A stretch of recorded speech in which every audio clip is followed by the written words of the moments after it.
বায়ুদূষণ কমাতে বিআরটিএ-কে সাথে নিয়ে পুরনো বাসের বিরুদ্ধে শীঘ্রই অভিযান পরিচালনা করা হবে বলে জানিয়েছেন পরিবেশ উপদেষ্টা সৈয়দা রেজওয়ানা হাসান।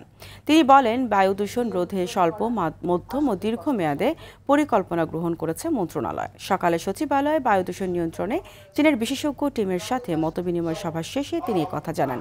তিনি বলেন, নির্মাণ কাজে বালু পরিবহনের ক্ষেত্রে বালু ঢেকে পরিবহন করতে হবে। জানান, ভাঙাচোরা রাস্তা শীত মৌসুমের আগেই মেরামত করা হবে। এর সাথে মিলে আমরা যৌথভাবেই ঘোষণা দিয়েছিলাম যে পুরনো বাসগুলোকে আর চলতে দেওয়া হবে না। এখন আমরা বিআরটি এর সাথে মিলে একসাথে পুরনো বাসগুলোর বিরুদ্ধে অভিযানে যাব। এই কাজগুলো সাইমালটেনিয়াসলি হতে হবে, যে পুরনো বাস রাস্তা থেকে সরবে, নতুন বাস যেগুলো হয়তো ইলেকট্রিক ভেহিকল, ইলেকট্রিক বাসেস, সেগুলো আসবে।